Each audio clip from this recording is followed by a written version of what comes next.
Shalom, shalom. All right, call Allah Yahweh Bahasham, Yahweh Shai Bahasham Rachak Wadash.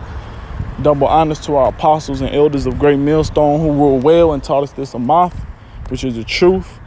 Peace, love, and salutations to the hopeful elect.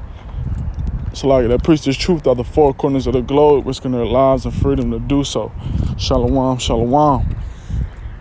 All right, this is Brother Shemaiah from the GMS Cleveland branch. Back with another lesson. Lord willing, to be edifying to those who can receive it. And for the body, all right, for the Akim as well. All right, basically, this quote, man, that was sent in our camp group chat is the topic of this lesson. All right, and Lord willing to be exhorting unto all those who can receive it, and to the Akim as well, just as it was exhorting to me, you know, when I read it. All right, so without further ado, Lord willing, I'm gonna make this, you know, short, sweet, to the point, not too long. This is the quote. It says, "A gem cannot be polished without friction, nor a man perfected without trials." All right, I'm gonna read that again. It says, "A gem cannot be polished without friction, nor a man perfected without trials," which we know a gem, all right, is a stone, but not just any stone, a precious stone. All right, a precious stone such as, you know, labradorite or amethyst, you know, or lapis, you know, things of that nature.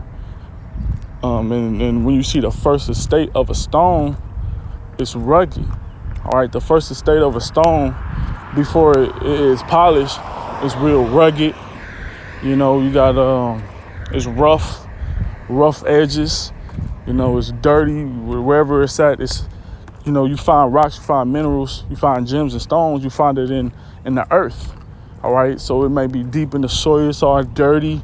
You got to clean it off, brush it off. All right, but once it goes through that polishing stage, through the process of it being polished, okay, and that friction is applied to the stone or to the gem, it's after the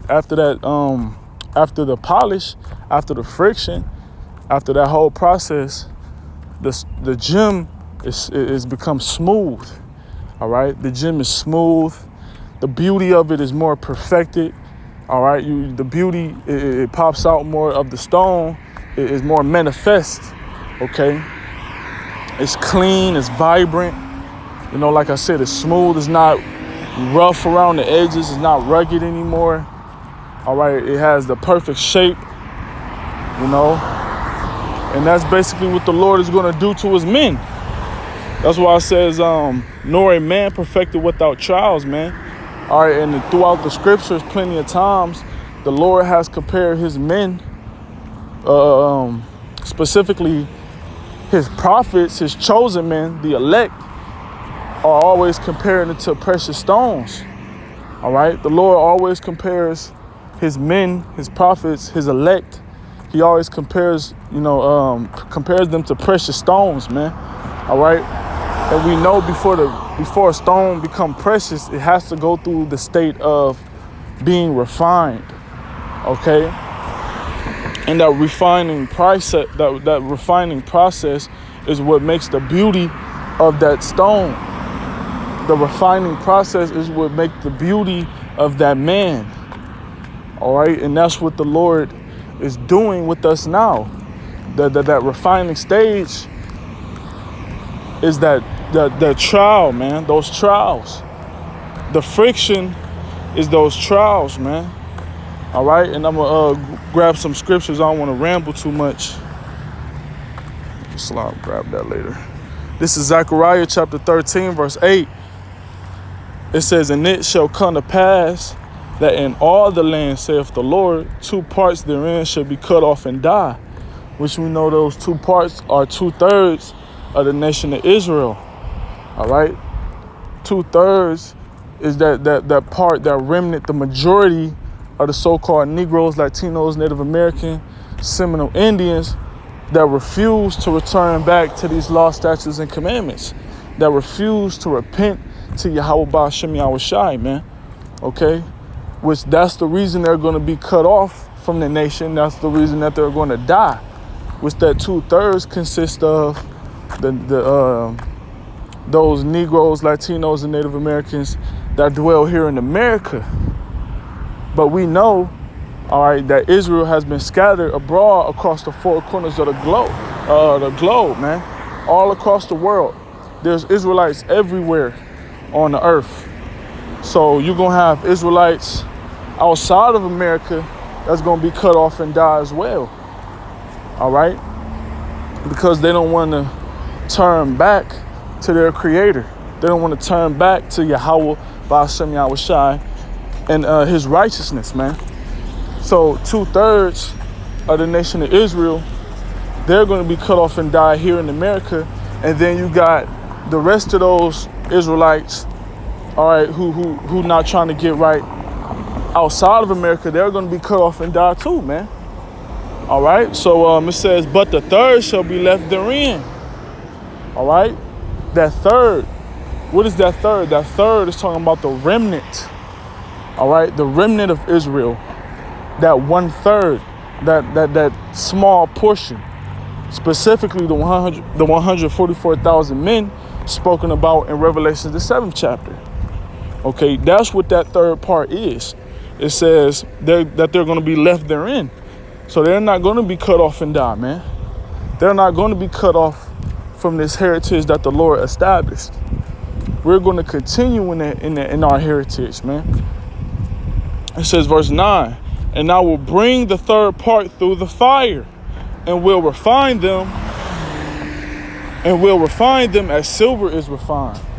So that third part, which we know is the elect, 144,000 men, are going to be brought through the fire. And that fire is a representation of those trials, man. Those trials, those tribulations, those afflictions. Those are the things that we're going to have to go through, man. Especially us being in this truth, us being in this ministry. All right, standing up for righteousness, standing up for Yahweh Ba'ashem Yahushai. It comes, we're going to go through great hell behind Yahweh Ba'ashem Yahushai, man. All right, we're going to go through great tribulations. We're going to go through, diverse temptations as well. So these are the things that we have to prepare our minds for and prepare spiritually for. Because we're going through these things now. All right, and the things that we're going through now is really preparing us for the time of Jacob's trouble. It's building up our faith. It's building up our confidence. All right, so that we can have more endurance in that time, because we're gonna need it, man. All right, when Esau come down with his great wrath, when the MOTB is made mandatory, and the whole world is being tried, we're gonna need that abundant faith in order to endure, and that's the things that we're going through now is preparing us, man. All right, but I want to grab this word refine.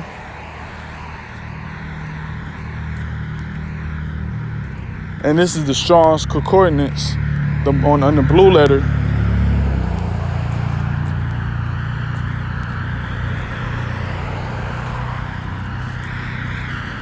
All right, it says H68 and 84. Strong's H6884. Tzaref. And this is Assyrian, of course. We know that the blue letter deals with the Assyrian Hebrew, which is actually broken Hebrew, all right, that was basically, that the Northern Kingdom continued to practice, continue to, practice that language after the Assyrian captivity, which is really broken down Hebrew, all right? But in the the original Hebrew, the Paleo Hebrew, all right, this word would be translated as Tazarap, all right, Tazarap. And that's the word for refine, Tazarap. It says to smelt, refine, test. To smelt, refine, to test and prove true. Because that's what happens when you're being tested. All right, you're being proven. You're being proven you're being tested to see if you're true or not. Okay? To see if you're sincere or not. To see if you're going to stand the test of time, man, through these hardcore tribulations that's about to come and the things we're going through now, man. All right, this is all a testing process to prove us to be true, to prove us true and worthy. All right, it says smelter, refiner, goldsmith, to be refined, to be a refiner. And I'm gonna keep reading these definitions right here. It says try, founder, goldsmith, refiner, refine, melt, pure. All right, so to be refined means to make pure. These tribulations that we're going through is going to make us pure. It says purge. It says purge away. All right, so how we're going to be made pure is that those tribulations is going to purge away our infirmities of the flesh. Just like when you put gold through the fire, it purges away the infirmities of that gold, the infirmities of the silver. That's what people do to see if the gold is real or not. They put it through the fire. All right, and the fire is what determines if the gold is real. So the tribulation and the hell that we're going to catch is going to intensify to see if we're real men of the Lord or not, man. All right? And at the same time, it's going to purge away our sins. It's going to purge away our infirmities. It's going to purge away our transgressions. All right? It's going to make us pure to be worthy of salvation. So when Yahushua come back, we can be redeemed, man. It says, casteth finer. All right, so we know the word refine means to purge. All right, it means to purify. Okay, and it means to try.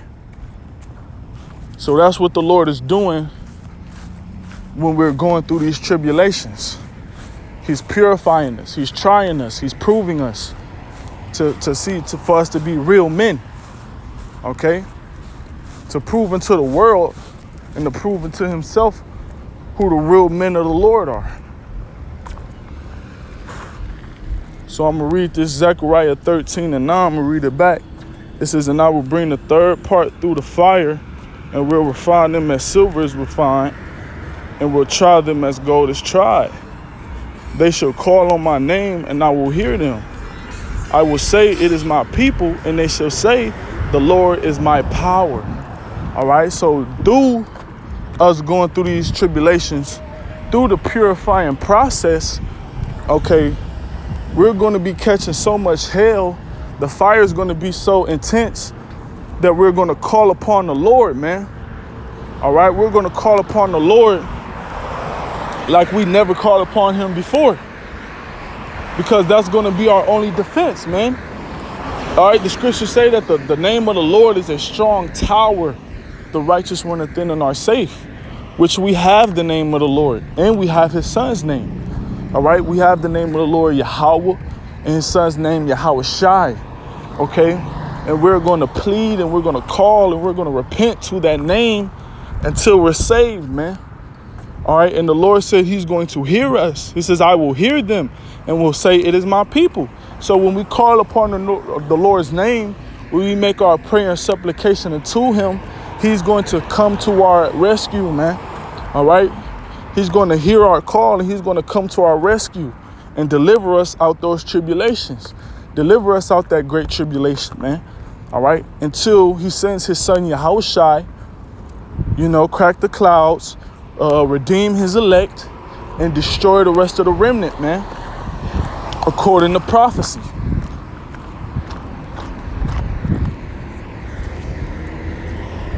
This is Sirach or Ecclesiasticus chapter 2, and I'm going to just grab the point. I'm going to get straight to the point, man. I'm going to start at verse 4. The point is verse 5, but I'm going to start at verse 4. Whatsoever is brought upon thee, take cheerfully. All right? So whatever we go through, Though it may seem strange unto us, all right, though it may seem strange unto us, things we never been through before, things we never thought about we would go through, all right, different people rising up against us, whatever it is, man, all right, ailments, afflictions that may have come up against you, whatever it is, man, take it cheerfully, all right? Why is we taking these things cheerfully? Because we know that first and foremost, that proves that the Lord is dealing with us. These afflictions, all right, it's proof that the Lord, Yahweh Hashem Yahushua, is dealing with us, man. Okay? And then on the other hand, it's building us up. The Lord is not putting these things upon us for our destruction. The Lord is putting these things upon us to build our character, to bring us closer into Him, man, to humble us, all right? The Lord is doing these things to purify us, to purge away those infirmities, man. That's why the Lord is putting us through these things. That's why we got to endure these things, man. That's why it says take it cheerfully. Take it cheerfully so that you can endure. Don't despise it. Because when you despise it, then you start, that's when you go off. The scriptures say, despise not the chastisement of the Lord. Because at the end, it worketh the peaceable fruits of righteousness. All right? To them that are exercised thereby. Roughly paraphrasing. Because at the end of the affliction, man, you become greater. You become stronger. Your faith becomes, mightier. The Lord increases you all around. At the end of it, man, that's why we have to endure until the end. So whatever is brought upon thee, take cheerfully. It says, and be patient when thou art changed to a lower state. Hey, we all about to be changed to a very low estate, man. We all about to be put in a very low estate. Like I said, man, the things we're going through now is to prepare us for Jacob's trouble. Jacob's trouble is going to be the roughest time of all. Okay? Jacob's trouble is going to be the roughest time for all. So with that being said, we have to maintain our patience. Okay? We have to wait upon Yahweh Hashem Yahushua to deliver us from these things. That's why we call upon His name in sincerity and in faith. Verse 5, it says, for gold is tried in the fire, and acceptable men in the furnace of adversity. So the men that's acceptable to Yahweh Hashem Yahushua, those are the men that's going to be tried in the furnace of adversity, man. The scriptures also say, if thou faint in the day of adversity, thy strength is small. So we can't faint in that day, man. All right, we got to prove to Yahweh Hashem Yahushua that our strength is great within Him, man. Which our strength is our faith. Our strength is our faith and our belief within Yahweh Hashem Yahushua. Okay, which is able to save us. Okay, which is able to give us salvation. Gold is tried in the fire, and acceptable men in the furnace of adversity. So only the acceptable men are going to endure that furnace of adversity. So we have to prove ourselves acceptable to Yahweh Hashem Yahushua through endurance. A gem cannot be polished without friction. So, hey, man, that stone can't be precious unless it's going through that purifying process, man. All right, it takes friction. It takes friction to buff out those hard, rugged edges of that gem. All right, those hard, rugged edges, that hard, rough surface of that gem has to be made smooth through friction. It says, nor a man perfect without trials. A man has to be perfected through the trials and tribulations that he endures, man. A man can't be perfect in the eyes of Yahweh Hashem Yahushua unless he done been through something, man. Unless he goes and endures through these things. All right, so, hey, man, Lord knows I was, exhorted by this quote being sent through the group chat. And Lord willing, this lesson has edified and exhorted those who tune in, those who can, receive this message through Yahweh, that those who can receive this message that the Lord has sent through, through me, man, little old me. And Lord willing, this has been an exhortation to the Akim, man. All right, so, without further ado, I'm going to just close on out, giving our glory, honor, and praises to Yahweh, Bahasham Yahweh Shai, Bahasham Rechak Wadash. Once again, double honors to our apostles and elders of Great Millstone who were well. Shalom, Mawath, La Babal.